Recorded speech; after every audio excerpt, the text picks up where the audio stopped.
I just want to throw up this quick chart, 5361. This is euro area inflation broken down by the different gauges. Core inflation is sitting at about 1.2, which is where the ECB revised its inflation forecast for 2018. Right.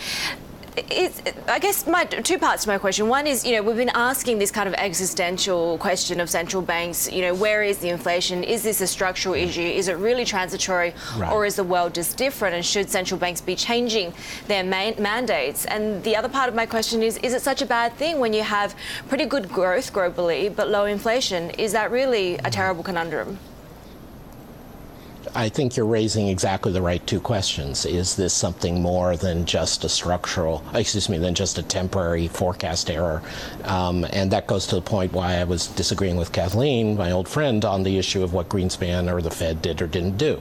It's become clear that these inflation trends across countries, particularly since the crisis, but even starting before the crisis, are being driven by things that are not just what the money supply is or what the interest rate is, or even commitments of central banks.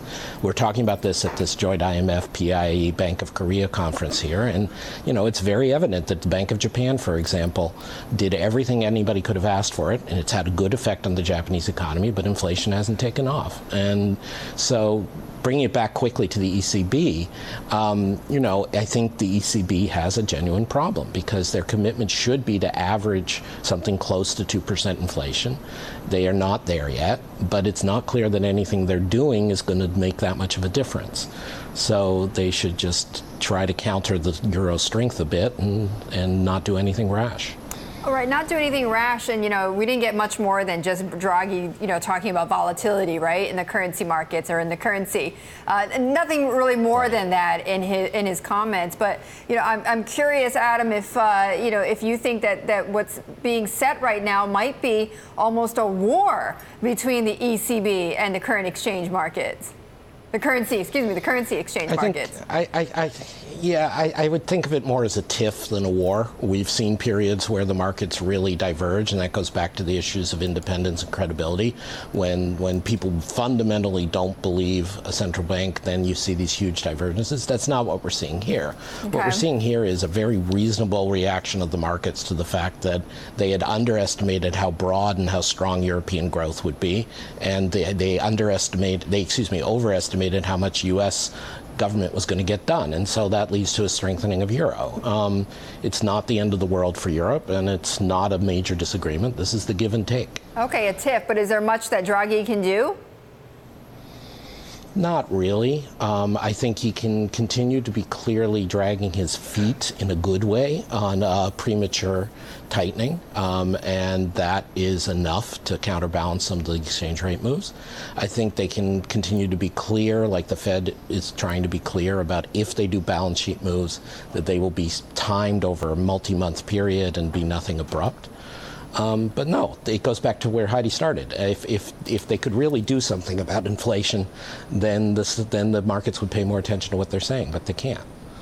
Well, Adam, you have certainly, you were at the Bank of England. You're a monetary policy board member, so you've been in that chair. You know what it's like to try to sort these things out. Draghi did say they're at least maybe going to say something about quantitative easing and changes they might make in October, but he also said people are writing about, in fact, Bloomberg News wrote about it maybe being kind of more technical and not involving any big change. If you were Mario Draghi, would you be what he's doing right now, seeming to say the economy's picking up, letting the economy grow, letting inflation go for a while, and sort of in opposition to the more Bundesbank point of view, saying, don't worry, we need to have the growth and we need to have the inflation. Which way would you be coming down on this? Well, you framed it right, and I think the Bundesbank point of view has been wrong thoroughly throughout the entire crisis, and Draghi on average has been right. And so I think the issue, going back to the technical point you mentioned, the real constraint is that the ECB is supposed to be buying a bundle of securities when it does QE, including German securities in large part because Germany is the largest economy in the euro area. But they're running out of German securities to buy, and a few of the other countries that have done well that weren't crisis hit.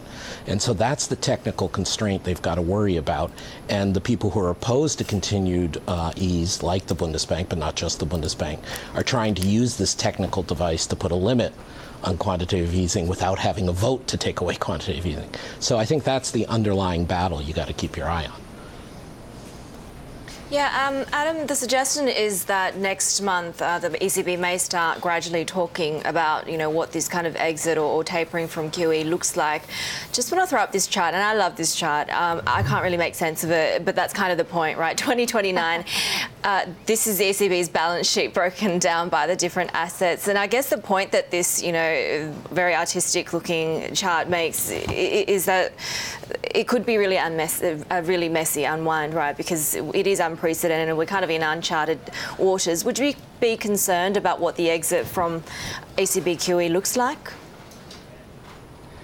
I'm in the camp, I don't know who else is in it, but I'm in the camp that I'm actually not that concerned. I think there's some basic guidelines, whether it's the Fed or the ECB, on how you unwind the balance sheet. Again, that you do it smoothly over a long period of time, that you don't micromanage either in the time week-to-week sense or in the composition of what you sell, because that disrupts markets. You show some awareness for the assets on your balance sheet that are less liquid. So like the Federal Reserve, as they're about to announce, is going to do something different with the agencies, the Fannie and Freddie, than they are with the bulk of the balance sheet, which is treasuries.